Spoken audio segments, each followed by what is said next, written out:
हे welcome back बच्चा।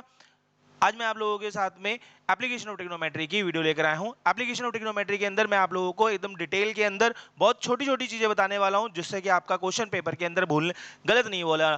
जो 17 फरवरी का पेपर है वो हम दोनों मिलकर करने वाले हैं यार। आप लोगों की गलती नहीं होगी, मेरा ध्यान दो, मेरा साथ दो। चीजें मैं आप लोगों को पूरी की पूरी करवाने वाला हूं, एक भी चीज मैं आप लोगों के साथ छोड़ने नहीं वाला। एप्लीकेशन ऑफ ट्रिग्नोमेट्री आज की टॉपिक के अंदर आप लोगों को पूरा अच्छी तरीके से समझ में आ जाएगा। चलिए बिना टाइम वेस्ट करते हुए करते हैं वीडियो को शुरू। तो पहला टॉपिक हमारे पास एप्लीकेशन ऑफ ट्रिग्नोमेट्री में आता है कि कॉन्सेप्ट क्या है। तो सर कॉन्सेप्ट की अगर बात करें तो वी हैव टू सी, यहां पर हमें सिर्फ तीन चीजों के बारे में समझना है कि हमारा जो डायग्राम है वो, दूसरा हमें पंडित बद्री प्रसाद जी हर हर भोले करना है, और तीसरा ट्रिग्नोमेट्रिक टेबल। ये अगर हमारी तीन चीजें इस चैप्टर के अंदर हो जाती हैं तो इस चैप्टर का हमारे पास बहुत अच्छा निचोड़ आ जाने वाला है। 4 नंबर का क्वेश्चन आएगा या तो एक 5 नंबर का क्वेश्चन आने वाला है। 5 नंबर का सेक्शन डी के अंदर आ सकता है या तो सेक्शन डी के अंदर ई के अंदर 4 नंबर का क्वेश्चन इसका आने के चांसेस बहुत ज्यादा हैं। तो बहुत आसान तरीके से समझने वाले हैं सारी चीजें, एक एक करके सारी चीजों को समझते हैं बहुत इजी तरीके से। ओके, तो सबसे पहले डायग्राम को समझो कि डायग्राम में क्या क्या चीजें आपके पास आने वाली है। तो बच्चों डायग्राम की अगर बात करें तो डायग्राम में सबसे पहले हमारे पास क्या होता है कि अगर हमारे पास ये ट्राइंगल जो है फिक्स है कि ये ऐसा एक ट्राइंगल तो बनने वाला ही है। अब इस ट्राइंगल के अंदर ये मेरा थीटा है, थीटा के सामने वाला हमेशा होता है परपेंडिकुलर और थीटा के साथ वाला होता है हमेशा बेस, और यहां पर है हमारे पास 90 डिग्री, 90 डिग्री के सामने वाला होता है हाइपोटेन्यूज।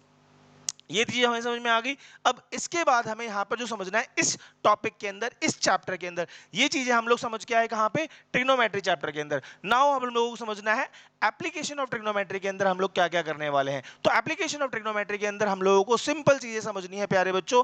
सबसे पहले अगर कोई भी पर्सन अगर नीचे से ऊपर की तरफ देख रहा है, नीचे से ऊपर की तरफ देख रहा है, तो उसको हम लोग कहते हैं एंगल ऑफ एलिवेशन, उसको हम लोग कहते हैं एंगल ऑफ एलिवेशन। जब कोई पर्सन नीचे से ऊपर की तरफ देख रहा होता है उसे हम लोग कहते हैं एंगल ऑफ एलिवेशन।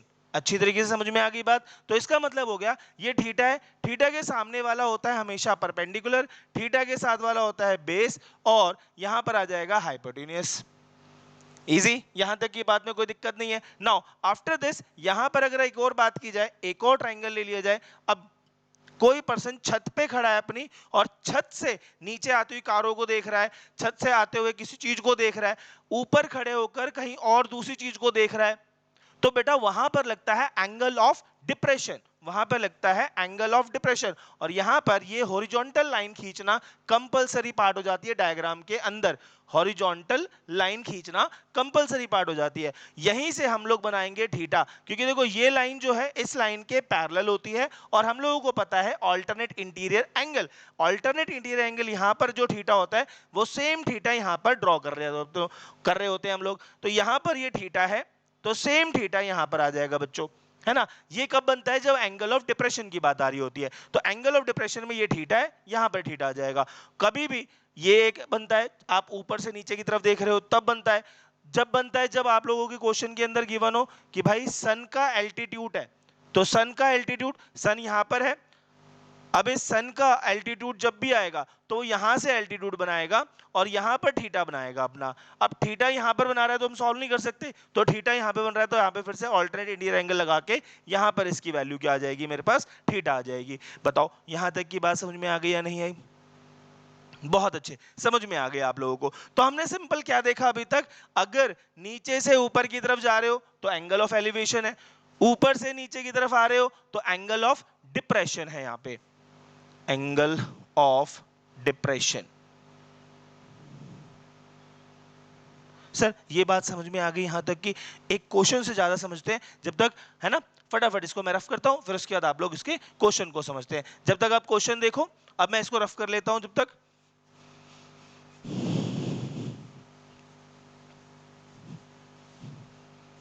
ओके मेरे ख्याल से क्वेश्चन देख लिया। क्वेश्चन क्या कह रहा है हमसे, from a point on the ground which is 30 meter away from the foot of a vertical tower, from a point on the ground which is 30 meter away from the foot of vertical tower. एक vertical tower है उसके foot से, late से vertical tower हमारे पास ये रहा vertical tower हमारे पास एक। ओके, क्वेश्चन कह रहा है from a point on the ground which is 30 meter away from the foot of vertical tower. Vertical tower ये रहा, वर्टिकल टावर से फुट के दूरी से कुछ दूरी पे 30 मीटर की दूरी है यहाँ पर, है ना, 30 मीटर की दूरी पर है। The angle of elevation the top of the tower is 60 degree. जो यहां से एंगल ऑफ एलिवेशन बन रहा है प्यारे बच्चों, वो कितने का बन रहा है? 60 डिग्री का। पहला पार्ट मैंने बोला था ना, जब आप क्वेश्चन करोगे तो आपको तीन चीजें चाहिए, डायग्राम, दूसरा पंडित बद्री प्रसाद, और तीसरा चाहिए आपको ट्रिग्नोमेट्रिक टेबल। पहला चीज हमने बना लिया इस क्वेश्चन के अंदर। अब हमें क्या चाहिए इस क्वेश्चन के अंदर? Find the height of the towers. तो हाइट ऑफ द टावर ये है, तो इसको नाम दे देते हैं ए, बी और सी। यहां तक बात समझ में आ गई? नाउ यहां थीटा है तो थीटा के सामने वाला हमेशा क्या होगा? परपेंडिकुलर। थीटा के साथ वाला क्या होगा? बेस। और ये क्या होगा? हमारा हाइपोटेन्यूस। यहां तक की बात में कोई दिक्कत नहीं आ रही? चलिए, अब मुझे क्या चाहिए? परपेंडिकुलर की वैल्यू निकालनी है। तो मैंने ट्राइंगल लिया, ट्राइंगल एबीसी। अब जैसे ही ट्राइंगल एबीसी लिया, यहां पर मैंने लिखा 1060, और 1060 की वैल्यू हो जाएगी ए बी अपॉन में B C. A B upon में बी सी। यहां तक समझ में आ रही है बात? नाउ जैसी 1060 की value A B upon B C आ गई, अब यहां पर देखो बेटा 1060 की वैल्यू क्या होती है? ये आएगी ट्रिग्नोमेट्रिक टेबल से। ट्रिग्नोमेट्रिक टेबल याद होगी तो 2 मिनट में क्वेश्चन हो जाएगा। तो ट्रिग्नोमेट्रिक टेबल आपको याद होना जरूरी है यहां पर। तो ट्रिग्नोमेट्रिक टेबल 1060 है यहां पर, तो 1060 की वैल्यू √3। ए बी की वैल्यू यहां पर क्या है मेरे पास? नहीं पता। बी सी की वैल्यू कितनी है? 30। तो बच्चों ए बी की वैल्यू कितनी हो गई इस क्वेश्चन के अंदर? 30√3 मीटर्स। ऑप्शन हमारा हो जाएगा इस क्वेश्चन का बी। बी वाला ऑप्शन हमारा यहां पर करेक्ट हो जाएगा। क्या ये बात समझ में आई आप सभी को? चलो फटाफट इसको देखो फिर, और नया क्वेश्चन देखो इसके बाद। इसका स्क्रीनशॉट ले लो। स्क्रीनशॉट लेने के बाद आप लोग क्वेश्चन कॉपी करो। नेक्स्ट क्वेश्चन देखो जब तक मैं आप लोगों के लिए इसको रफ कर दूं। ओके, नेक्स्ट क्वेश्चन हमारे पास क्या कह रहा है? A kite is lying at a height of 150 meter from the ground. A kite is lying at, it's flying, ये फ्लाइंग है बेटा। A kite is flying at a height of 150 meter. A kite is flying at height of 150 meter from the ground. From the ground. उसकी height कितनी दे रखी है? 150 metre की height दे रखी है। यहां से लेकर यहां तक की जो हाइट है वो 150 मीटर की हाइट है। कह रहा है from the ground it is attach to a string incline to an angle of 30 degree to the horizontal. यहां से इसका एक स्ट्रिंग के साथ में बांधा हुआ है इसको, और ये एंगल बन रहा है हमारे पास 30 डिग्री का। ये एंगल कितने का बन रहा है हमारे पास? 30 डिग्री का। और जैसे 30 डिग्री का बन रहा है, कह रहा है find the length of the string. यहां पर आपको length of the string find out करनी है। ये है हमारी लेंथ ऑफ द स्ट्रिंग, ये हमारी काइट है। काइट का जमीन से जो दूरी थी वो 150 मीटर थी। क्वेश्चन ने पूछा height of the length of the string. तो यहां पर भी आप ध्यान दो, डायग्राम बन गया आप लोगों का। डायग्राम बनने के बाद ए, बी और सी, ये तीन चीजें आ गई। अब तीन चीजों के बाद हमें क्या पता करना है?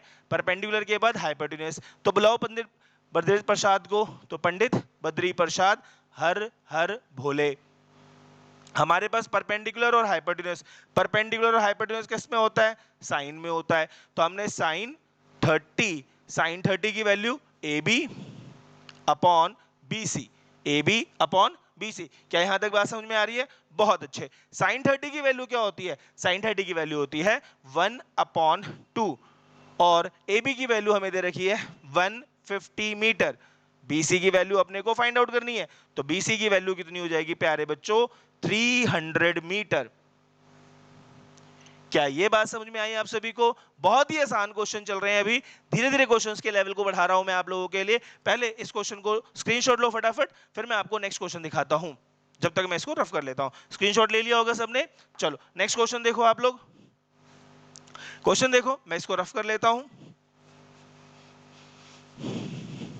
ओके, क्वेश्चन देख लिया।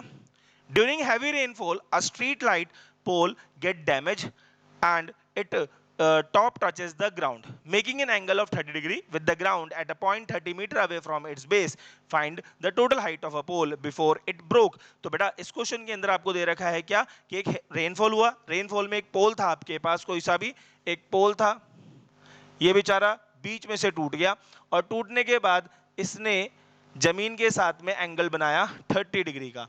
यहाँ पे जमीन के साथ में इसने एंगल बनाया कितने का बच्चों, 30 डिग्री का। जैसे ही एंगल यहाँ पर बन गया, with the ground at a point of 30 meter away from its base, जो इसका बेस है वो कितने मीटर का है, 30 मीटर। यहाँ से यहाँ तक का जो दूरी आ रही है वो कितने की आ रही है बच्चों, 30 मीटर की आ रही है। क्या यहाँ तक दिक्कत आ रही है आप लोगों को, नहीं ना? चलो बस हो गया क्वेश्चन। अब मुझे क्या फाइंड आउट करना है, ये पूरा पार्ट प्लस ये वाला पार्ट।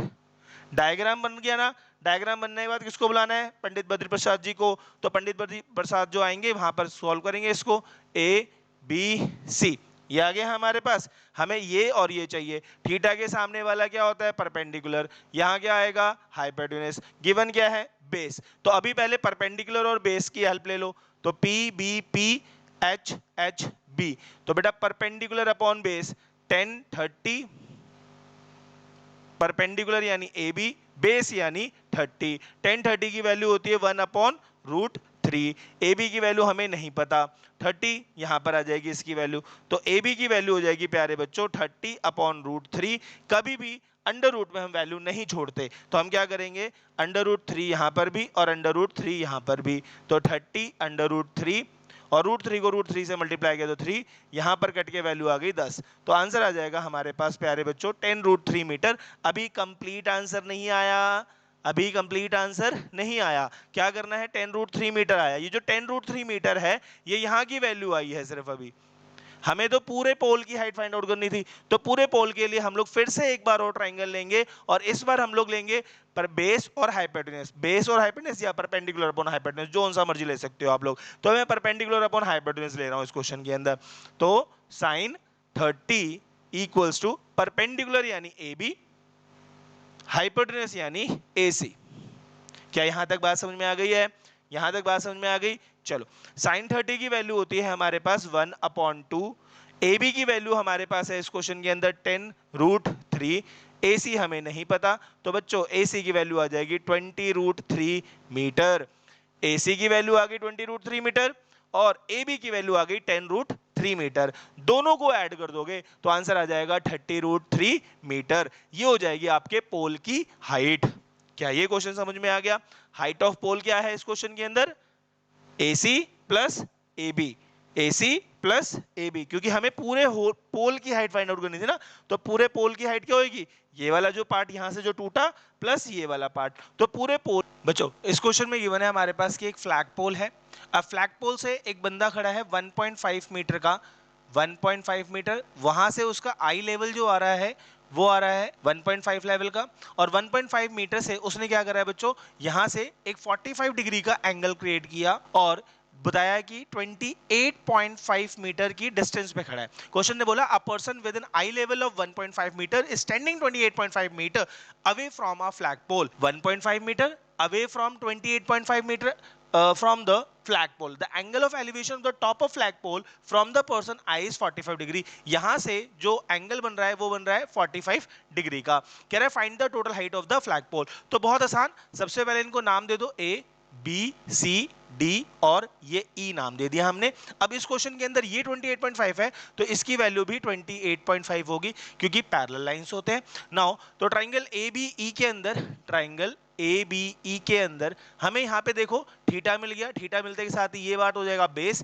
और सामने वाला हो जाएगा परपेंडिकुलर। परपेंडिकुलर अपॉन बेस कहाँ होता है, tan थीटा के अंदर होता है। तो यहाँ पे 1045 डिग्री इक्वल्स टू हो जाएगा मेरे पास AB अपॉन में BE। 1045 की वैल्यू 1 है, AB की वैल्यू हो जाएगी इस क्वेश्चन के अंदर हमें नहीं पता, और BE की वैल्यू है 28.5। तो बच्चों AB की वैल्यू कितनी हो गई 28.5 मीटर्स। क्या यहां तक की बात समझ में आ गई? बट क्वेश्चन ने क्या मांगा है आपसे, total height of the flag pole. तो यहां पर AB की वैल्यू आई है 28.5 बट टोटल फ्लैग पोल तो AC है, तो AC की वैल्यू हो जाएगी हमारे पास AB प्लस BC। AB की वैल्यू है 28.5 और BC की वैल्यू हमारे पास है 1.5। तो टोटल फ्लैग पोल की जो हाइट हो जाएगी 30 मीटर्स हो जाएगी। देखो पहला ऑप्शन क्या दे रखा है 28.5। ये गलत करवाने के लिए CBSE क्या करता है, ऐसे क्वेश्चन फ्रेम करता है जिसके अंदर आपको पहला ऑप्शन जो दिख रहा है वही आपका आंसर हो जाएगा, है ना, और गलत करके आ जाओगे। तो ध्यान रखना ऐसे क्वेश्चंस में कि गलतियां कहां पे हो रही हैं। आपको क्वेश्चन डिमांड कर रहा है कि फ्लैग की जो फ्लैग पोल की टोटल हाइट है वो डिमांड करी उसने, ना कि आपसे सिर्फ इतने वाले पार्ट की बात। ओके, ध्यान से क्वेश्चन करना, बहुत इजीली नंबर आपको स्कोर किए जाएंगे। ओके, चलो ये वाला क्वेश्चन फटाफट देखो, स्क्रीनशॉट ले लो इस क्वेश्चन की, फिर मैं नया क्वेश्चन दिखाता हूं। ओके, स्क्रीनशॉट ले लिया, चलो नया क्वेश्चन देखो फटाफट बच्चों। नया क्वेश्चन आपके सामने ये रहा, मैं जब तक इसको रफ कर लूं। ओके, नया क्वेश्चन है हमारे पास, the angle of elevation of the top of tower from the top of building 15 metre high is 30। Angle of elevation of the top of tower from the top of building. एक top of building ली आप लोगों ने, ये रही building हमारी, और यहां से हमने लिया एक टावर, ये रहा मेरा टावर। टावर के बीच में और इसके बीच में एक दूरी होगी, ये रही दूरी। ओके, अब ये जो बिल्डिंग है, ये बिल्डिंग क्वेश्चन में दे रखी है कि 15 मीटर हाई। बिल्डिंग कितने मीटर की हाई की है? 15 मीटर हाई की है। The angle of elevation of the top of tower from the top of building 15 metre high is 30 degree. यहां से जो एंगल ऑफ एलिवेशन बन रहा है इसका, वो बन रहा है 30 डिग्री का। ओके सर, यहां पे ये 30 डिग्री बन गया। अब क्वेश्चन ने बोला the angle of elevation of the top of the same tower from the foot of the building is 60 degree। इसके जो फुट है, यहां से अगर आप इसके टॉप ऑफ द टावर को देखोगे तो यहां से एंगल ऑफ एलिवेशन बन रहा है 60 डिग्री का। ये क्वेश्चन ने बोला यहां से। फिर कह रहा है find the height of the tower and the distance between the tower and the building. तो क्वेश्चन कह रहा है आपको यहां से लेकर यहां तक का टावर की हाइट फाइंड आउट करनी है और इनके बीच का डिस्टेंस फाइंड आउट करना है। तो दो चीज आपको क्वेश्चन के अंदर फाइंड आउट करनी है। क्वेश्चन समझ में आ गया तो आंसर समझ में। मैंने तीन चीजें बोली थी इस चैप्टर के लिए, डायग्राम, पंडित बद्री प्रसाद जी, और ट्रिग्नोमेट्रिक टेबल। डायग्राम बन चुका है, आ जाओ अब इसका नाम दे दो पहले, ए बी सी डी, और तो पहले मैं ट्राइंगल ले रहा हूं ए बी ई। यहां पर ए बी ई की वैल्यू ले रहा हूं और यहां पर ये 15 है, ये भी 15 हो जाएगा। सर पहले हमने ट्राइंगल ले लिया ए बी ई। जैसे ट्राइंगल ए बी ई लेंगे बेटा हम लोग यहां पर, तो यहां पर आ जाएगा देखो ये बेस और ये परपेंडिकुलर, क्योंकि थीटा यहां पर है। तो थीटा, मुझे दोनों यही चीजें चाहिए क्वेश्चन के अंदर, तो मैंने यहां पर टेन थीटा ले लिया। टेन थीटा यानी 1030। अब ए बी अपॉन में बी ई, तो बी ई की वैल्यू आ गई यहां पर प्यारे बच्चों। यहां तक समझ में आ रहा है? कोई चल रहा है दिक्कत तो बता दो भाई, समझ में आ रही है बात यहां तक की? चलो, तो 1030 की वैल्यू कितनी होती है? 1/√3। ए बी की वैल्यू हमें नहीं पता, बी ई की वैल्यू हमें नहीं पता। सर पता क्या है हमें? फिर कोई नहीं, जो होगा वो देखेंगे आगे। देखो अब दूसरी चीज क्या देख, A C D triangle, triangle A C D. तो ट्राइंगल ए सी डी में हमारे पास फिर से वही परपेंडिकुलर और बेस। तो यहाँ पे 1060 की वैल्यू हो जाएगी ए सी अपॉन में सी डी। 1060 की वैल्यू होती है √3। ए सी की वैल्यू अगेन अभी भी नहीं पता, बट ए बी की वैल्यू पता है, प्लस बी सी की वैल्यू पता है 15। अब सी डी की वैल्यू तो हमें अभी भी नहीं पता, छोड़ दो यहीं पे। ये बात समझ में आ गई यहाँ तक की?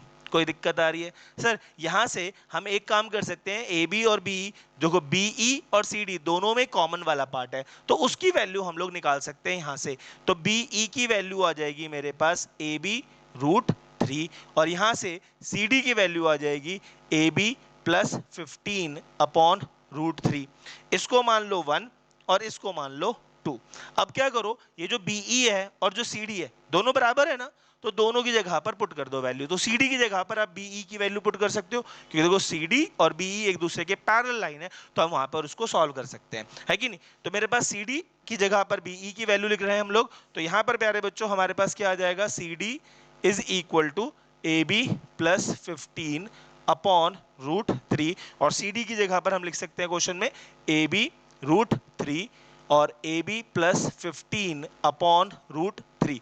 √3 से पूरा मल्टीप्लाई हो जाएगा तो ये हो जाएगा 3ab और ab प्लस 15। तो बच्चों यहां पर ये माइनस करेंगे तो ये आ जाएगा 2ab इक्वल्स टू 15। तो ab की वैल्यू आ जाएगी 7.5 मीटर, यानी यहां से लेकर यहां तक की जो लेंथ है वो है 7.5 मीटर। पूरे टावर की लेंथ क्या हो जाएगी फिर प्यारे बच्चों? तो टावर की लेंथ हो जाएगी हमारे पास AC, और AC की वैल्यू आ रही है AB प्लस BC। तो AB प्लस BC, AB की वैल्यू आई 7.5 और BC की वैल्यू आई हमारे पास 15। तो इसकी वैल्यू आ जाएगी 22.5 मीटर्स।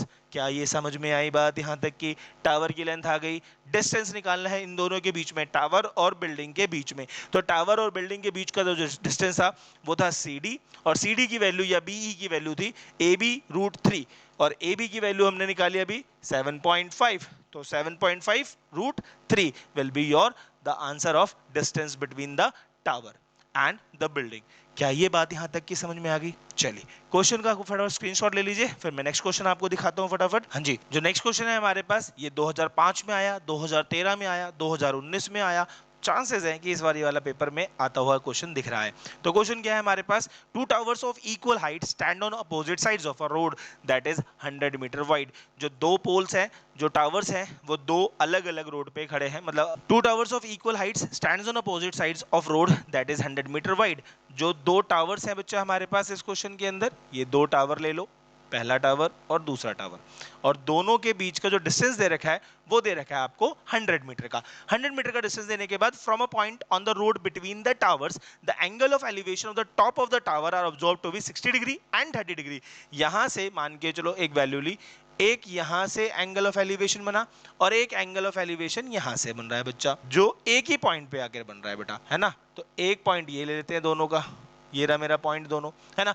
अब जो अगर फॉर एग्जांपल बेटा मैं किसी पास से कोई चीज देखता हूं तो मेरी गर्दन ज्यादा उठ रही है, तो इसका मतलब एंगल भी क्या बनेगा, ज्यादा बनेगा। और कोई दूर की चीज देखूंगा तो मेरा एंगल जो हो रहा है वो कम बन रहा है, तो यहां पर जो एंगल बनेगा वो भी क्या बनेगा, कम बनेगा। तो जब हम किसी चीज के पास में होते हैं तो हमारा एंगल हमेशा ज्यादा बनता है। तो यहां पर हम थोड़ा पास में है तो इसको मैंने लिख दिया 60 डिग्री, और थोड़ा दूर है तो इसको मैंने लिख दिया यहां पर बच्चे 30 डिग्री, क्योंकि यही दो एंगल्स बन रहे थे इस क्वेश्चन के अंदर। पहला बना था 60 डिग्री और दूसरा बन रहा था 30 डिग्री का। अब क्वेश्चन ने बोला find the position of the point between the towers, in positions की वैल्यू फाइंड आउट करनी है, दूसरा फाइंड आउट करना है height of the each tower, जो हाइट है वो पता करना है। तो बच्चों बहुत आसान क्वेश्चन है यहाँ पर, इसको मान लो ये x है तो इसकी वैल्यू कितनी हो जाएगी 100 माइनस x। इसको नाम दे दो अब a b c d, और यहां तक ये बात समझ में आ गई। ये समझ में आ गया तो बहुत सारा क्वेश्चन कंप्लीट हो गया। अब ले लो ट्राइंगल ABC, ट्राइंगल ABC। तो जैसे ही ट्राइंगल ABC लोगे, अगेन देखो बेस है, परपेंडिकुलर फाइंड आउट करना है, तो क्या लगाओगे tan थीटा, तो tan 30 degree equals to AB upon में BC। tan 30 की वैल्यू क्या होती है 1/√3। सर AB की वैल्यू क्या है, नहीं पता सर।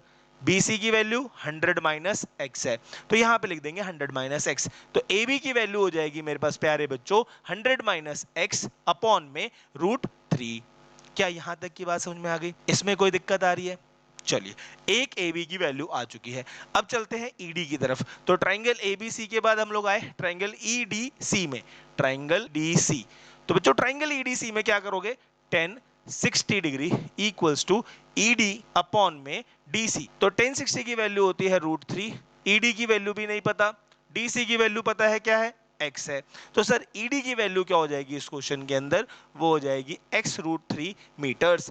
दो वैल्यूज आ गई आपके पास।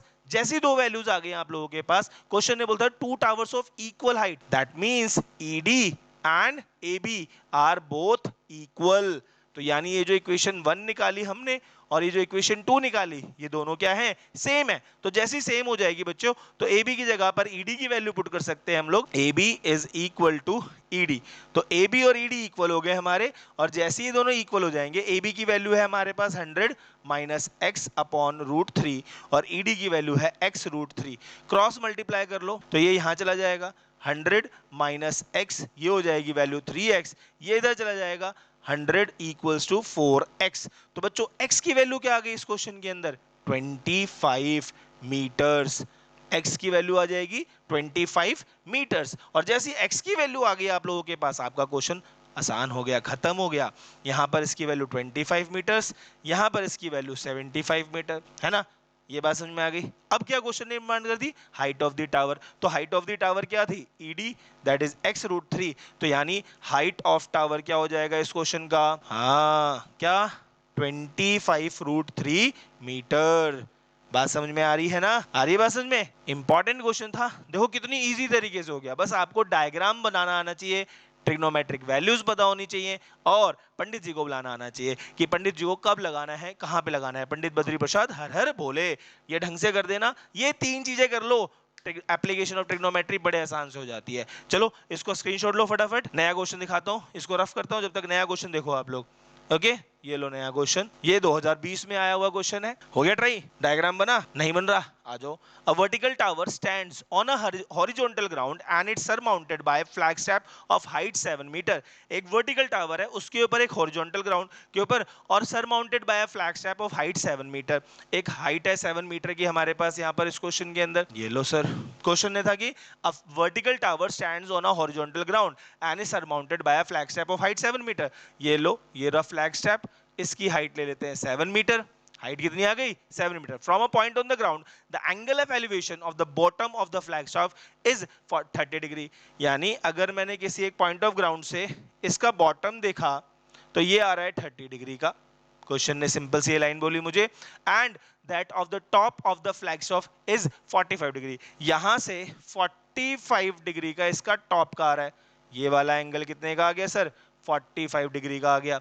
अब क्वेश्चन ने हमसे मांगा find the height of the tower, यानी ये जो हाइट ऑफ द टावर है इसकी वैल्यू फाइंड आउट करनी है। तो यार बहुत ही इजी है, डायग्राम तो बन गया ना। डायग्राम बन गया, जरा पंडित बद्री प्रसाद जी को बुला लो और ट्रिग्नोमेट्रिक टेबल्स पता कर लो।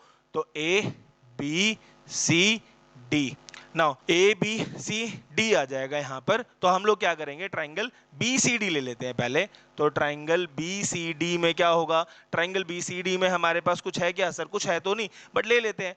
परपेंडिकुलर अपॉन बेस 10 30, परपेंडिकुलर की वैल्यू BC, इसकी वैल्यू CD। 10 30 की वैल्यू होती है हमारे पास 1/√3।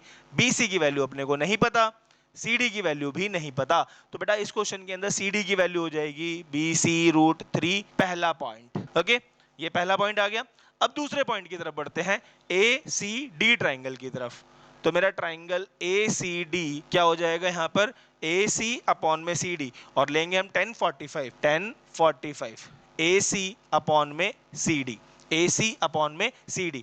1045 की वैल्यू होती है 1, AC की वैल्यू हो गई AB प्लस, यानी कि 7 प्लस BC अपॉन में CD। तो इसके नीचे भी कुछ नहीं है, 1 क्रॉस मल्टीप्लाई कर लेते हैं तो CD की वैल्यू हो जाएगी 7 प्लस BC, 7 प्लस BC। ना सर यहाँ पर CD की एक वैल्यू आई है BC√3, एक वैल्यू आ गई CD की 7 प्लस BC। अब यहाँ पर क्या करोगे आप लोग, इसकी जगह पर उसकी वैल्यू को पुट कर देना।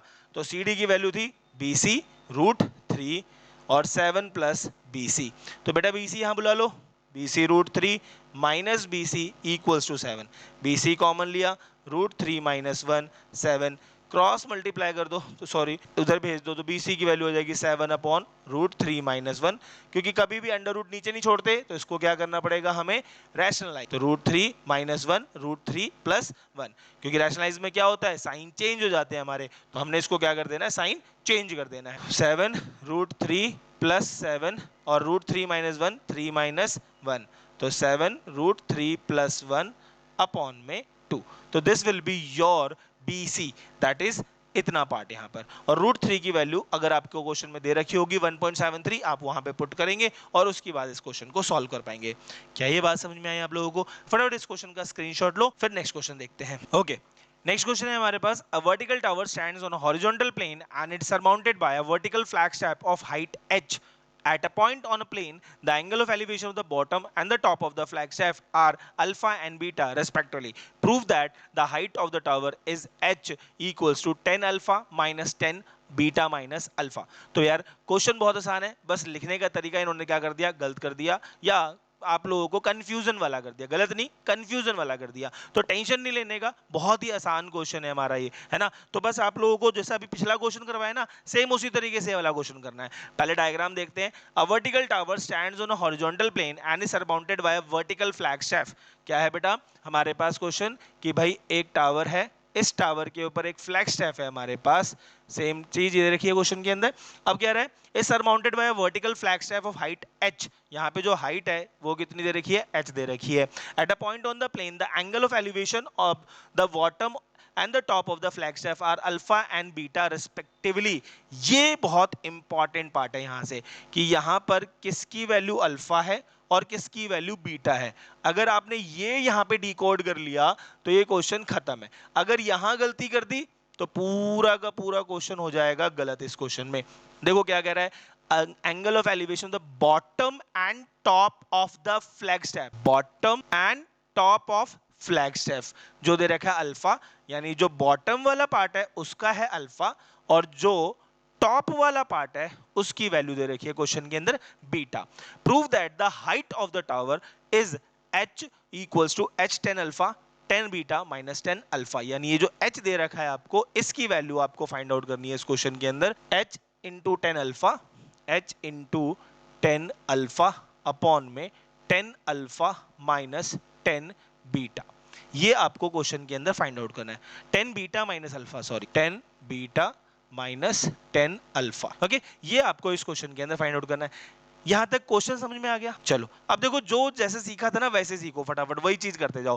पहले ट्राइंगल का नाम A B C D, diagram और नाम लिख दिया. अब उसके बाद पंडित बद्री प्रसाद जी को बुला लो. तो पंडित बद्री प्रसाद जी ने बी सी डी ट्राइंगल की बात करी.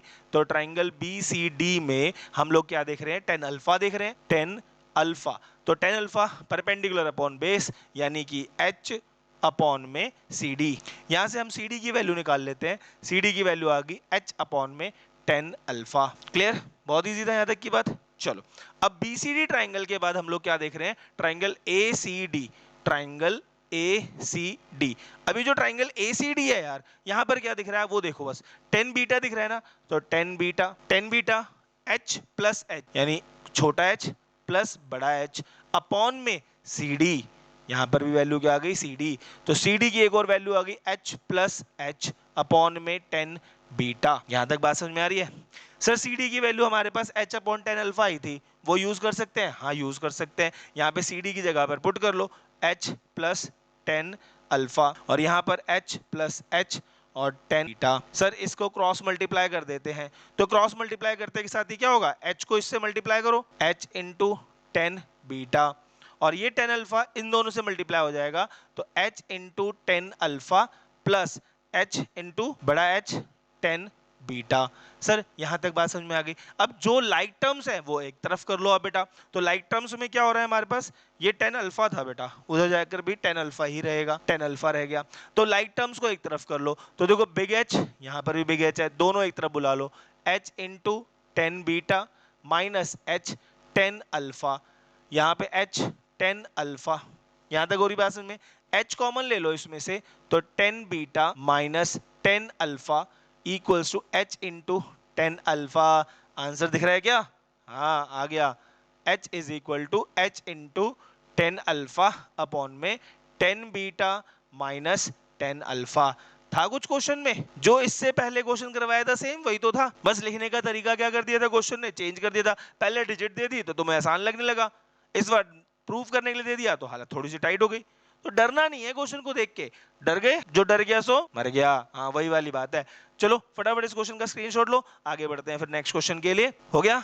चलो आप लोग नेक्स्ट क्वेश्चन देखो, मैं जब तक इसको प्रूफ कर रफ कर देता हूं. हाँ भाई, the angles of depression of two ships from the top of lighthouse and on the same side of it are 45 degree and 30 degree. If the ships are 200 meter apart, find the height of lighthouse. तो बेटा आपको इस question में देखा है the angle of depression of two ships. दो ships हैं जो आप लाइट हाउस से देख रहे हो. ये रहा मेरा लाइट हाउस, इस लाइट हाउस से पहला शिप देखा, इस लाइट हाउस से एक और शिप. अब इन दोनों के बीच के जो डिस्टेंस दे रखा है क्वेश्चन ने, वो दे रखा है 200 मीटर, और एंगल ऑफ डिप्रेशन चल रहा है सर यहाँ पे. तो डिप्रेशन जैसे बन जाए, हॉरिजॉन्टल लाइन बनानी जरूरी है. तो इसने बोला एंगल 45 डिग्री और 30 डिग्री है, तो छोटा एंगल 30 डिग्री, बड़ा एंगल 45 डिग्री. लगा दो ऑल्टरनेट इंटीरियर एंगल, तो यहाँ पर लग गया 30 डिग्री और यहाँ पे लग जाएगा ये 45 डिग्री. बताओ यहां तक क्वेश्चन डायग्राम में दिक्कत? डायग्राम बना लो, आंसर तो हो ही जाने हैं. मैंने तो कितनी बार से बोल रहा हूं, डायग्राम बनाओ, क्वेश्चन हो गया. डायग्राम बनाओ, question. If the ships are 200 metre apart, find the height of the lighthouse. इस लाइट हाउस की वैल्यू फाइंड आउट करनी है. तो ये ए बी सी और ये हो गया डी. तो जैसी ए बी सी, तो हमारे पास क्या हो जाएगा? Triangle A B C. यहां पर हम ले लेंगे बेटा फिर से 10 45, विच की वैल्यू हो जाएगी ए बी अपॉन में बी सी. 1045 की वैल्यू 1, ए बी नहीं पता, बी सी नहीं पता, तो बच्चे बी सी की वैल्यू हो गई ए बी. सर हो गया पहला पार्ट. आ जाओ दूसरे पार्ट पे. A B D triangle, triangle A B D, और जैसे ही ट्राइंगल ए बी डी में आए हम लोग फिर से वही लगा देंगे फॉर्मूला ना, 10 30 equals to A B upon B D, A B upon B D. Easy था क्वेश्चन। देखो अब तक यहाँ तक हो गया। 10 30 की वैल्यू 1/√3, ए बी की वैल्यू नहीं पता, बी डी की वैल्यू 2 हो जाए, C plus 200, B C plus 200। अब इनको सॉल्व कर लो, क्रॉस मल्टीप्लाई कर लो, तो B C plus 200 equals to A B root 3। Okay sir, B C और ए बी दोनों बराबर है, तो आप बी सी की जगह पर क्या रख दो, ए बी, तो रख दिया मैंने यहाँ पर A B plus 200 equals to A B root 3 as B C is equal to A B. समझ में आ रही है ना यहाँ तक की बात? बहुत इजी था यार। अब ए बी उधर भेज दो तो क्या हो जाएगी value, A B root minus A B equals to 200। मैंने साइड चेंज कर दिया, ए बी इसमें से कॉमन आ जाएगा, तो यहाँ पर वैल्यू हो जाएगी √3 - 1 और यहाँ पर आ जाएगी 200। तो बच्चा ए बी की वैल्यू हो गई 200 अपॉन में √3 - 1। सर क्वेश्चन खत्म क्या? बिल्कुल नहीं, कभी भी अंडर रूट में वैल्यू नहीं छोड़ने का, हमेशा इसको रैशनलाइज करना है। तो रैशनलाइज करने जाओ तो भाई ए बी की वैल्यू क्या दे रखी है, 200 अपॉन √3 - 1 √3 प्लस 1 √3 प्लस 1। तो बच्चों यहाँ पे 200 √3 प्लस 1, √3 का स्क्वायर 3, 1 का स्क्वायर, तो बच्चों 3 - 1 2 आ जाएगा और इसको हम यहाँ पे कट कर देंगे, तो 100 √3 प्लस 1 मीटर हो जाएगी ए बी की वैल्यू। यानी यहाँ तक की जो लेंथ है उस लाइट हाउस की वो हो जाएगी हमारे पास 100 √3 प्लस 1 मीटर। अगर आपको √3 की वैल्यू दे रखी हो क्वेश्चन के अंदर, उसकी वैल्यू पुट करो, आंसर निकाल। मेरे ख्याल से बात समझ में आ गई यहाँ तक की। चलो फटाफट स्क्रीनशॉट लो इस क्वेश्चन का और मैं नेक्स्ट क्वेश्चन आपको दिखा दूं, तब तक मैं इसको रफ करता हूं। स्क्रीनशॉट ले लिया? चलो नेक्स्ट क्वेश्चन देखो, हो गया रफ। चलिए क्वेश्चन क्या है हमारे पास, a peacock is sitting on the top of a tree that is 10 metre high, it observes a snake moving on the ground. If the snake at a distance of 10/3 meter from the base of the tree, find the angle of depression of the snake from the eye of the peacock। तो बेटा 10/3 नहीं है, 10/√3 है, ये mistake हो गया इसके अंदर, ये 10 मीटर नहीं है, 10/√3 है, क्योंकि देखो यहाँ से लेकर यहाँ तक है। अब यहाँ पे पिकॉक बैठा है, यहाँ पे सांप है, स्नेक है। अगर यहाँ पर स्नेक है तो क्या होगा इस क्वेश्चन के अंदर, it observes the snake moving on the ground if the snake is at a distance of 10/3 metre. तो 10/3 नहीं है, ये 10/√3 मीटर है। Okay, from the base of tree find the angle of depression of the snake from the eye of the peacock. तो यहाँ पर ये 10 है, आपको यहाँ से angle of depression find out करना है, यानी थीटा फाइंड आउट करना है। ये भी थीटा हो जाएगा। यहाँ पर आपके पास ऑप्शन क्या है बताओ, 30 डिग्री, 45 डिग्री, 60 डिग्री या 90 डिग्री? क्या दिख रहा है आपको? डायग्राम बनने के बाद किसको बुलाते हो? पंडित जी को। देख लो, Pandit Badri Prasad, perpendicular upon base, किसकी वैल्यू है? 10 थीटा, 10 अपॉन 10/√3, यानी कि 10 थीटा की वैल्यू आ रही है यहाँ पर 1/√3। और 10 थीटा 1/√3 कब होता है? कब होता है? बस वो पता हो गया तो आपका आंसर आ गया ऑप्शन ए, क्योंकि 10 थीटा की वैल्यू आप यहाँ पर क्या लिखोगे? 10 30, और 10 से 10 कैंसिल, तो 30 की वैल्यू आ जाएगी 30 डिग्री। इजी था ना? चलो नेक्स्ट क्वेश्चन फटाफट इसका स्क्रीनशॉट ले लो। नेक्स्ट क्वेश्चन देखो, नेक्स्ट क्वेश्चन देखो क्या कह रहा है, a straight highway leads to the foot of tower, a man standing on the top of 75 metre high tower observes two cars approaching the foot of the tower at an angle of depression of 30 degree and 60 degree. If one car is exactly behind the other on the same side of the tower, find the distance between the two cars. Use √3 1.73। 2008 में आया, 2009 में आया, 17 में आया, फिर 23 में भी आया। लग रहा है ये क्वेश्चन फिर से आ जाएगा पेपर के अंदर 26 के अंदर। देखो क्या हो सकता है आपके साथ। A straight highway leads to foot of a tower, एक स्ट्रेट हाईवे है, फुट ऑफ टावर, ये रहा टावर मेरा और ये रहा मेरा हाईवे। ओके, अब इस क्वेश्चन में क्या दे रखा है हमारे पास, a man standing on the top of 75 metre high building. यहाँ पर एक आदमी खड़ा है, 75 मीटर हाई बिल्डिंग है हमारे पास। Observe two car approaching the foot of the tower at an angle of depression 30 degree and 60 degree. तो बेटा एक कार यहाँ पर है और एक कार यहाँ पर है, लेट से यहाँ पर है। अब यहाँ से उसने एंगल ऑफ डिप्रेशन लगाया, एक पे 30 डिग्री लगाया और एक पे 60 डिग्री लगाया, तो एंगल वो लगा दो, ऑल्टरनेटिव एंगल। तो यहाँ पर आ जाएगा 30 डिग्री, यहाँ पर आ जाएगा 60 डिग्री। इजी है ना? यहाँ तक समझ में आ गई। If one car is exactly behind the other on the same side, दोनों एक तरफ थी। कौन रहा है question, the tower, find the distance between the two cars, दोनों के बीच का आपको डिस्टेंस फाइंड आउट करना है। तो इसकी वैल्यू हो जाएगी ए, बी, सी और डी। सेम क्वेश्चन अभी हमने किया था ना एक ऐसा, वैसे ही क्वेश्चन करना है इसके अंदर भी। फिर से वही चीज करो, क्या? ट्राइंगल ए बी सी ले लो पहले, triangle A B C, triangle ABC में हमारे पास क्या है बेटा 1060। 1060 की वैल्यू क्या हो जाएगी ए बी अपॉन में बी सी। 1060 की वैल्यू √3, ए बी की वैल्यू नहीं पता, बी सी की वैल्यू नहीं पता। तो बच्चों मुझे बताओ इस क्वेश्चन के अंदर बी सी की वैल्यू क्या हो गई ए बी अपॉन √3। अभी इसको यहीं छोड़ दो यार, है ना, बी सी की वैल्यू छोड़ दी। अब उसके बाद नेक्स्ट क्वेश्चन देख लो। इसके बाद जो नेक्स्ट पार्ट देखो A B D triangle, triangle A B D. अब जैसे ए बी डी ट्राइंगल में आया आप लोग बेटा यहाँ पर देखोगे 1030 डिग्री लग रहा है, 1030 डिग्री। तो 1030 डिग्री यहाँ पर ए बी अपॉन में बी डी। तो बी डी ले लो यहाँ पर 1030 की वैल्यू 1/√3। ए बी की वैल्यू आपको नहीं पता, बट बी डी की वैल्यू है B C plus C D. यार ए बी की वैल्यू तो पता थी हमें 75, यहाँ रख दो ना 75। तो बी सी की वैल्यू हो जाएगी तुम्हारे पास 25 रूट, क्योंकि इसका जब आप रैशनलाइज करोगे √3 को √3 से मल्टीप्लाई किया तो 3 आ जाएगा, 3 से 75 25 पे टाइम से कट जाता है। तो बी सी की वैल्यू आ जाएगी 25√3 मीटर। तो बी सी की वैल्यू आ गई मेरे पास 25√3 मीटर, ये यहाँ पर पुट कर दो 25√3। सी डी की वैल्यू आपको नहीं पता, ए बी की वैल्यू आपको पहले से पता है कि उसकी वैल्यू है 75। सर क्रॉस मल्टीप्लाई कर दो फिर इसकी वैल्यू को, तो यहाँ पर 25√3 प्लस और यहाँ पे 75√3, ये √3 से मल्टीप्लाई हो गया तो ये 75√3 हो गया। तो सी डी की वैल्यू हो जाएगी 75√3 माइनस 25√3। 75 में से 25 गया तो 50√3 मीटर। तो सर सी डी की वैल्यू आ गई क्या? अभी नहीं आई। क्वेश्चन ने क्या बोला था, √3 की वैल्यू 1.73 दे रखी थी ना, उसको यूज करो।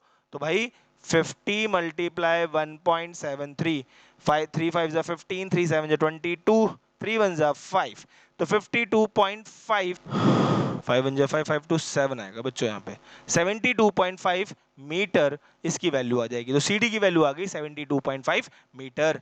होप आपको यहाँ तक की बात सभी को समझ में आ गई होगी। लास्ट क्वेश्चन ये आप लोगों का होमवर्क है, एक और क्वेश्चन देखना है। हाँ जी देखो क्वेश्चन क्या कह रहा है, A moving boat is observed from the top of 150 meter high cliff as it moves away from the cliff।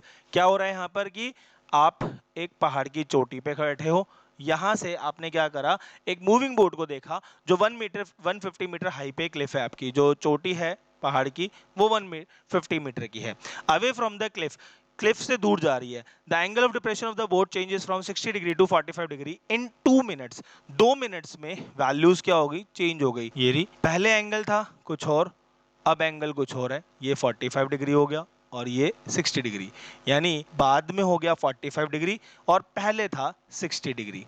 अब ये जो सारा का सारा काम हुआ है ये 2 में क्वेश्चन के अंदर, यहाँ जो चीज हुई है वो 2 मिनट में हुई है। ओके, अब वो क्वेश्चन कह रहा है find the speed of the boat in metre per hour, metre per hour की स्पीड में आपको फाइंड आउट करना है। स्पीड ऑफ द बोट तो निकल जाएगी, कोई ज्यादा दूर नहीं है। अब क्वेश्चन क्या करना है, 150 है, ये 2 मिनट है ना, तो इसको आवर्स में कन्वर्ट कर लो। तो आवर्स में कन्वर्ट करोगे तो क्या करोगे, पहले चलो मिनट में निकाल लेते हैं फिर आवर्स में निकाल लेंगे क्वेश्चन। तो पहले इसको नाम दे दो ए बी सी और डी। तो ट्राइंगल ए बी सी लिया फिर से हम लोगों ने, ट्राइंगल ए बी सी, यहां पर क्या हो जाएगा 1060 A B upon B C. 1060 की वैल्यू √3, ए बी नहीं पता, पता है यार इस बार, ए बी की वैल्यू 150, बी सी की वैल्यू नहीं पता। तो बी सी की वैल्यू हो जाएगी 150 अपॉन √3, अगेन √3 अपॉन √3, √3 इंटू √3, 3 आ गया, इससे काटेंगे तो 50√3। तो बी सी की वैल्यू आ गई हमारे पास 50√3 मीटर। ओके सर, यहाँ तक की वैल्यू आ गई हमारे पास। अब यहाँ से लेकर यहाँ तक का डिस्टेंस निकाल लो एक बार, और डिस्टेंस निकाल लो। तो डिस्टेंस कैसे निकालोगे वो देख लेते हैं एक बार पहले। ट्राइंगल फिर से निकाला हम लोगों ने ए बी डी। तो ए बी डी ट्राइंगल में हम लोग फिर से देखेंगे 1045 की वैल्यू हो जाएगी ए बी अपॉन में B C plus C D. 1045 की वैल्यू 1, ए बी की वैल्यू अभी अभी निकाली थी, पहले से दे रखी थी 150, बी सी की वैल्यू निकाली थी अभी अभी 50√3 प्लस डी, इसको ऊपर भेज दो तो 50√3 plus C D equals to 150। तो सी डी की वैल्यू हो जाएगी 150 माइनस 50√3, इसमें से 50 कॉमन आ जाएगा तो 3 माइनस √3, ये हो जाएगी सी डी की वैल्यू, है ना। बट क्वेश्चन ने हमसे क्या मांगे, स्पीड ऑफ द बोट। अभी हमने क्या निकाला है उसका डिस्टेंस, तो डिस्टेंस निकाल लिया टाइम दे रखा है कि 2 मिनट में हुआ था, हमें क्या निकालना पड़ेगा, इसका मतलब स्पीड। स्पीड का फॉर्मूला क्या होता है हमारे पास, स्पीड का फॉर्मूला होता है distance upon time, distance upon time. तो बेटा डिस्टेंस था 53 माइनस रूट 3 अपॉन 2 मिनट्स में इसने कन्वर्ट कर लिया, बट हमें चाहिए इसको आवर्स में। किस में चाहिए, आवर्स में। तो आवर्स में चाहिए तो इसको मल्टीप्लाई कर लो 60 से, क्योंकि भाई 2/60 करेंगे तो वो आवर्स में कन्वर्ट हो गया, तो 60 में कन्वर्ट कर लिया मैंने उसको। तो यहाँ पर वैल्यू आ जाएगी 25 और रूट 3 की वैल्यू दे रखी है, रूट 3 की वैल्यू नहीं दे रखी, इसी में छोड़ दो। 25 6 150 3 minus root 3 metre per hour, इसका आंसर। इजी, समझ में आ रही है बात, समझ में आ रही है बात, है ना। इजी था क्वेश्चन। चलो देखो क्या करा मैंने, एक बार फिर से रिकैप देख लो फटाफट। मैंने देखा कि भाई यहाँ पर एक बंदा बैठा है, उसने बोर्ड को देखा 60 मीटर दूरी पे, पहले 60 डिग्री के एंगल ऑफ डिप्रेशन से, फिर देखा 45 डिग्री के एंगल ऑफ डिप्रेशन से। ओके, यहाँ पर उसकी जो लेंथ दे रखी थी क्लिफ की, वो दे रखी थी 150 मीटर। मैंने सिंपल ट्राइंगल लिया ABC, फिर लिया ABD, पहले ABC को सॉल्व किया, ABD को सॉल्व किया, और उसके बाद जल्दी क्वेश्चन की से ना। 2017 का क्वेश्चन था, इजी क्वेश्चन नहीं था, घुमाने वाला था। चलो एक और क्वेश्चन देखो हमारा फटाफट, ये लास्ट क्वेश्चन है आज हमारी क्लास का। ओके, जब तक इसका स्क्रीनशॉट ले लिया आप लोगों ने, चलो रफ कर देता हूं, एक बार डायग्राम बनाने की कोशिश करो। लास्ट क्वेश्चन है, अब तक तो डायग्राम बनाना सीख गए होगे सारे के सारे। चलो जल्दी से बनाओ डायग्राम यार, बन गया, कमेंट में डालो हाँ डायग्राम बन गया, बन गया, बन गया। बहुत आसान बनता है अगर ध्यान से पढ़ोगे तो। क्या है question, the angle of elevation of an aeroplane from a point on the ground is 60 degree. Angle of elevation of an aeroplane from a point on the ground is 60 degree. यहाँ पर आपका है एरोप्लेन, ये रहा aeroplane, यहाँ से आपने इसको देखा, यहाँ से आपने इसको देखा 60 degree. After 15 second of flight the angle of elevation changes to 30 degree.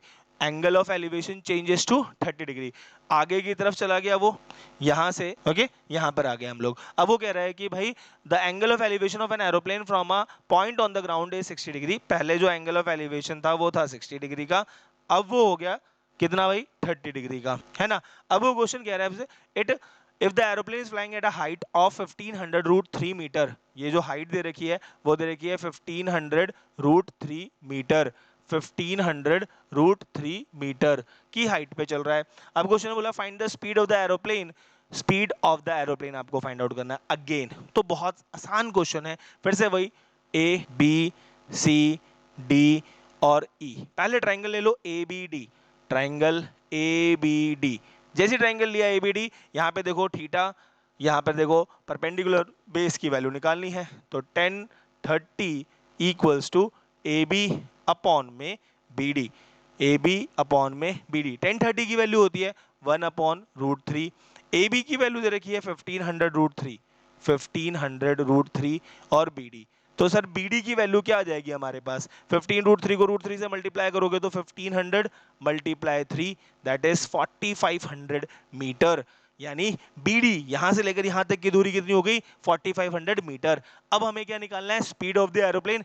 यहां से यहां तक का निकाल लोगे तो इसका डिस्टेंस पता चल जाएगा, और डिस्टेंस पता चल गया तो आपको 15 सेकेंड्स में यहां तक की फ्लाइट हुई थी, यहाँ तक की जो दूरी थी वो 15 सेकंड्स की थी, तो 15 सेकंड्स का टाइम मिल गया, तो 15 सेकंड्स ऑफ फ्लाइट से आप लोग सारा काम निकाल सकते हो। तो आ जाओ एक बार और ट्राइंगल ECD, ट्राइंगल ECD में, अब देखो ECD में क्या होगा, फिर से वही 10 वैल्यू क्या है 60 डिग्री, यहाँ वाले पे गलती कर दी गलती कर दी गलती कर दी अच्छा जी, जो डायग्राम दे रखा है वो क्या दे रखा है, फिर से लाना पड़ेगा पूरा क्वेश्चन। देखो भाई, the angle of elevation of an aeroplane from a point on the ground is 60 degree. एक एरोप्लेन दे रखा है आपको, यहाँ से लेकर यहाँ तक का जो दूरी दे रखी है वो दे रखी है आपको, एंगल ऑफ एलिवेशन दे रखा है आपको इस क्वेश्चन के अंदर 60 डिग्री। ओके जी, चलिए अब आपने यहाँ से 15 सेकंड्स की फ्लाइट और कर ली, 15 सेकंड्स की फ्लाइट और कर ली, यहाँ से लेकर ये हो गया आपका एंगल 30 डिग्री का। ओके जी, 15 सेकंड्स की फ्लाइट हुई है सर, यहाँ से लेकर यहाँ तक ये 15 सेकंड्स की फ्लाइट होगी। नाउ अब आपको क्वेश्चन ने बोला find the speed of the aeroplane, speed of the aeroplane find out करना है। नाम दे दो ABCD और ओके नाम दे दिया, अब क्वेश्चन खत्म हो जाएगा। क्वेश्चन ने दे रखा था height of the aeroplane 1500 root 3, 1500 root 3 दोनों तरफ, खत्म है।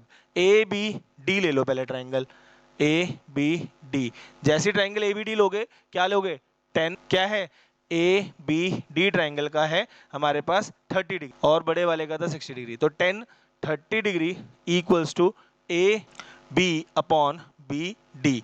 तो टेन 30 की value 1 upon root three, A B की वैल्यू आ गई 1500 रूट थ्री और बी डी हमें नहीं पता। तो बी डी की वैल्यू आ जाएगी बच्चों, रूट थ्री से मल्टीप्लाई हो गया तो 4500 मीटर। रूट थ्री को रूट थ्री से मल्टीप्लाई किया तो 3 और 1500 को 3 से मल्टीप्लाई किया तो 40। क्लियर यहाँ तक की बात? चलो ट्राइंगल एबीडी होने के बाद अब ट्राइंगल ईसीडी निकाल लो, सिंपल सा पार्ट। तो ट्राइंगल ईसीडी, अब इसके अंदर देखोगे तो अब हमारे पास थीटा क्या है 60, तो 10 60 इक्वल्स टू ईसी अपॉन में सी डी। तो यहाँ पर सी डी 1060 की वैल्यू रूट थ्री, ईसी की value 1500 root three, C D नहीं पता। तो सी डी की वैल्यू क्या हो जाएगी 1500 root three upon root three से रूट थ्री कैंसिल, तो सी डी की वैल्यू आ गई 1500 मीटर। क्या सर यहाँ तक की बात समझ में आ रही है? सी डी की वैल्यू कितनी आ गई 1500 मीटर। सर सी डी की वैल्यू आ गई, बी डी की वैल्यू थी, तो सर बी सी की वैल्यू क्या हो जाएगी? बी सी की वैल्यू हो गई 4500 माइनस 1500, 3000 मीटर। और इस 3000 मीटर को कन्वर्ट करने में कितना सेकंड लगा? 15 सेकंड्स लगे थे। तो भाई स्पीड का फॉर्मूला होता है distance upon time, distance upon time. Distance था 3000 मीटर्स, कितनी देर में करा था? 15 सेकंड्स में करा था, 15 सेकंड्स। तो बेटा 15 200 मीटर पर सेकंड की स्पीड से हमारा एरोप्लेन चल रहा है। क्या ये क्वेश्चन समझ में आया? क्या ये जो अभी तक मैंने जितने क्वेश्चंस करवाए थे वो क्लियर हुए? हाँ, तो मेरी वीडियो को लाइक करो और चैनल को सब्सक्राइब करो और अपने दोस्तों के साथ में जरूर शेयर करो इस चैनल वीडियो को, ताकि उन लोगों को ये क्वेश्चंस अच्छी तरीके से समझ में आ सके। इस क्वेश्चन का फटाफट स्क्रीनशॉट लो, पहले तो ले लिया? ओके, लिखने के बाद अब आप लोगों को मैं कुछ क्वेश्चंस और दूंगा अगर टाइम मिलता है तो। तब तक के लिए जय हिंद जय भारत। हाँ, एक बात और, क्वेश्चन को प्रैक्टिस जरूर करना यार। जब तक आप खुद नहीं प्रैक्टिस करोगे ना तब तक ये क्वेश्चन समझ में नहीं आएंगे आप लोगों को। क्वेश्चंस को प्रैक्टिस करो, खुद लिख के करो, डायग्राम बनाओ। वो पहले डायग्राम बनाया पहले, फिर उसके बाद पंडित जी को बुलाया और फिर उसके बाद ट्रिग्नोमेट्री टेबल देखी। ये तीन चीजें करी और हमारा क्वेश्चन हो जाने वाला है। Till then bye bye, thank you, जय हिंद जय भारत।